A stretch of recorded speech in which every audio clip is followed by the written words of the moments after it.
In the last video, you learned a lot about Babel. We saw how Babel allows us to create JavaScript applications that work in a wider range of browsers, even if we're using those super modern JavaScript features. In this one, we're actually going to convert Boilerplate from just a set of scripts in a folder to a web application that we can actually view in the browser. Now, the first thing I want to talk about has to do with the node modules folder. If you remember from the last video, we never put anything inside of node modules and we didn't even create it. It was created for us when we ran npm install with the package we installed, which happened to be the Babel preset env package. Now, what does this mean? Well, it means that we're not going to be keeping node modules around. Node modules is a generated directory. So for example, if I was to give you a copy of this code, I wouldn't include node modules because it takes up a ton of space. Node modules can be rebuilt by running a single command. So if you download the zip for this lecture or for any lecture in this section, you're not going to see the node modules folder intact. It actually gets deleted before I zip up the project, and what you get looks a bit like this. Now the question is, how do I get the node modules folder back so I can actually work with this project? And the answer is to run a single command. The command that you need to run is npm install. npm install doesn't actually require you to provide the package you want to install. We only do that if we're installing and adding something brand new. If you run npm install just like this with no package name afterwards, it's going to look in your package.json file and install everything in dependencies. So in this case, I can rebuild node modules from scratch by just running this command. I do not need to specify the specific modules or module versions because all of that lives in package.json. This makes it really easy to pass our projects around. When I give you a zip, I don't have to give you a huge node modules folder. You can get that back by cding into Boilerplate and running npm install. The end result is exactly what we had before. We have node modules back intact, and we're ready to continue on with the rest of the video. Now, the next thing I want to do has to do with the directory structure. So what we're going to do is create two folders. The first folder inside of Boilerplate is going to be called, as you might have guessed, public. So we still need a public folder that contains everything we want to serve up to our web server. The second folder that we're going to create inside of Boilerplate is going to be called source, SRC for short. Inside of here, we're going to put our JavaScript code before it was processed by Babel. Inside of public, we're going to put the JavaScript code that was processed by Babel. Because remember, things that go in public are the things that we use for the web application. And in this case, we want to use this file for our web app so it works in a wider range of browsers. I don't want to use this file, which isn't going to work if the browser doesn't support const, class, or any other feature we might be taking advantage of. So what does that mean for us? Well, first up, it means that we are going to move input.js into the source directory. So I can drag that inside of there. And I'm actually going to delete output.js from the root of the project altogether. Don't worry, we'll be recreating that in a moment by running a modified version of our Babel command. The next thing we're going to do inside of public is create a new folder called scripts. And this is where we're going to dump the output script. So all of the code we type lives inside of the source folder. Then the Babel output gets dumped inside of the scripts folder so it can actually be used by the web application. Before we go ahead and run the Babel script again, I'm going to change the name of input.js. I used input and output to make the last video easier to follow, but in the real world, I would most likely call this file index.js, the starting point for our app. So we have index.js here, and this is the file we now want to run through Babel. So let's go ahead and explore how we can set up the modified version of our previous command. So we are still going to start with Babel like we had before. No longer, though, can we just type the file name because the file doesn't live in Boilerplate. So if I used index.js, it would be looking for index.js in the Boilerplate folder.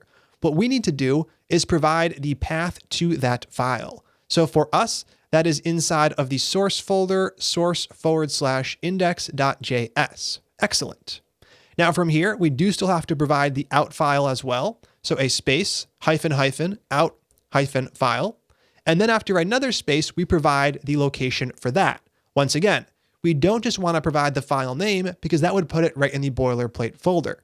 I want to put it inside of public so public /, then inside of scripts, so scripts /, then we can pick a good name for it. It is common to call this bundle, bundle.js. Now, after we set up the out file, we are still going to set up our presets, so space, hyphen right here, presets, space, env. Now we can go ahead and run our scripts and everything is going to work as expected because we've changed the paths to match up with our brand new directory structure. Over inside of Visual Studio Code, I have inside of public scripts the bundle.js file, and if I crack that open, it's the exact same output we had in the last one, which is a great first step. Now, if you're like me, you're probably pretty sick already of writing this command out in the terminal. So the next thing I want to do is give you a better way to run scripts when you're just going to be typing the same thing over and over again, like we would be here. This is using the scripts property in package.json. What we're going to do is copy the command exactly as we have it here. So I'm going to take this and copy this to the clipboard. Then I'm going to move over into package.json. And what we're going to do is look at this scripts property. Inside of scripts, by default, they give us a test script, which we're not going to be using. So we can actually gut that completely, setting scripts equal to an empty object. Then right here, we can set up some key value pairs, where the key is a shorthand name for what we're doing, and the value is the long form script. So in this case, I could say we are building our project JavaScript. So I'll call this our build script.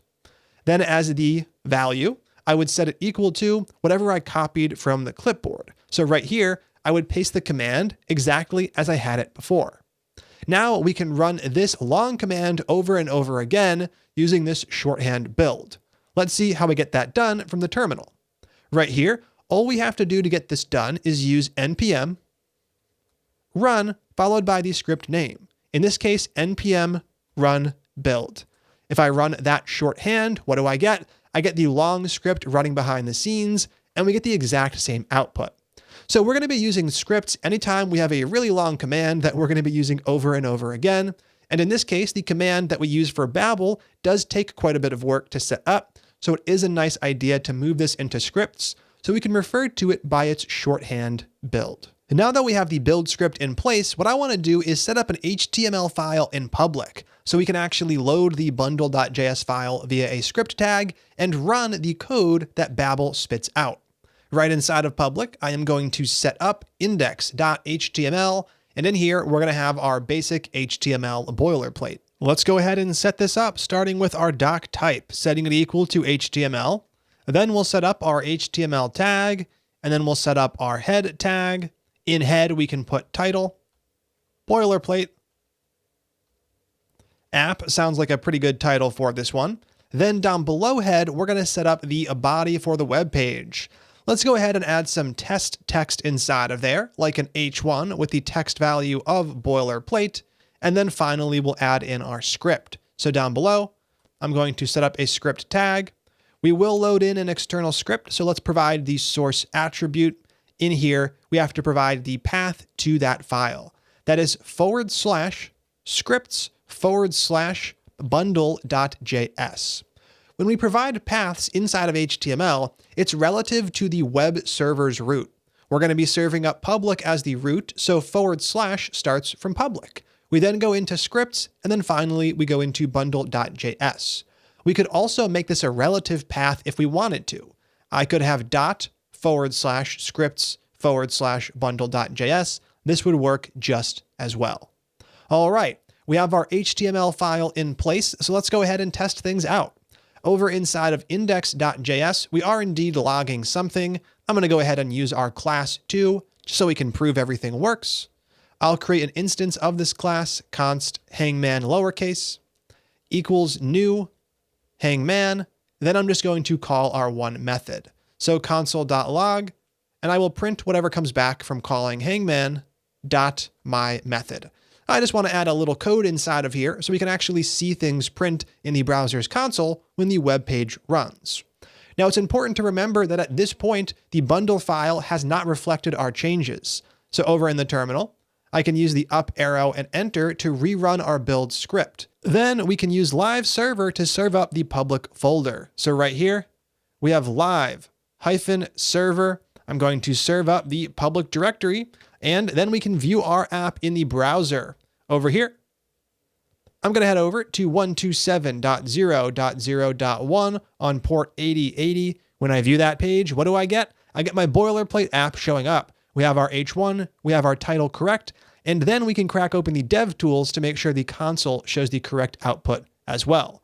I'm going to go over to the developer tools and crack open the web console. Right here, I see gen, which is coming from the variable we created using const. Down below, I see testing, which is coming from us using the class created with the class syntax. So here we can see that when we run bundle.js, our application is still working as expected. It's now working in browsers that it would have already worked in, but it's also going to work in a wider range of browsers used by other people. When we add tools like Babel into the mix, we get nice advantages, but obviously it makes our local workflow a bit more complex, but it's not as bad as you might think. I'm going to switch over to the terminal, and what we're going to do is leave this up and running. I'm going to leave live server as it is. I'm going to create another terminal window or terminal tab, and we're going to make sure we are still in the boilerplate directory. So I have one tab running live server. I have another tab currently doing nothing. This is where we are going to run that build script. Now, I don't want to have to run build every single time I make a change to index.js. That would require me to switch back and forth between programs, and it pretty much defeats the purpose of live server automatically refreshing things. The good news is that we can make a small change to our script to actually have Babel watch for changes. So let's go ahead and explore how we set that up. Over inside of package.json, all we have to do is add on a new option. So right at the very end of the script, I'm going to add a space, then 2 hyphens, followed by watch. When we add on watch, it is not going to just run Babel once. It's going to run Babel once, then it is going to watch the input for changes. When the input changes, it is going to rerun Babel and generate a new out file. So with this in place, we can now automate our workflow. I'm going to save package.json. Over inside of the terminal, we're going to run that script, npm run build, and we're going to notice that it doesn't bring us right back to the terminal like it did before. It's actually watching and waiting for changes. Much like live server doesn't bring us back to the terminal, the server is still up and running.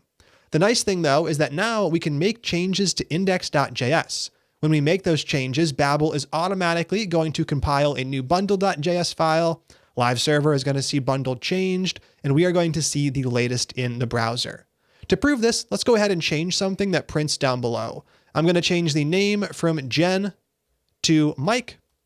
I'm going to save index.js, and we can see that in the background, we now have the latest version of our web app running with Mike printing as opposed to Jen, and that all happened in real time, just like we were seeing before. The only difference is that this time around, we're using Babel, which means we need a second command running in the terminal, but that is definitely worth the trade-off. And that's where I'd like to stop for this one. Let's take a quick moment to recap what we did. In this one, we started by changing the directory structure for our project. The public folder contains our public assets like index.html and any images or CSS we might have, and it also contains the compiled version of our JavaScript. All that lives in public. In source, we have all of the JavaScript that makes up our application. Currently, that's just one file. Don't worry. We'll learn how to break that up into multiple files that all work together in a little bit. In the end of the day, though, this gives us a nice structure, and we now have a way to actually build out our apps. Over inside of package.json, we also created a new script called build. This is just a shorthand. It gives us an easy way to run a much longer script, so we don't have to type this longer script out over and over again. We've made some good progress so far, but there is still a lot more to cover. In the next video, we're going to continue talking about our project setup.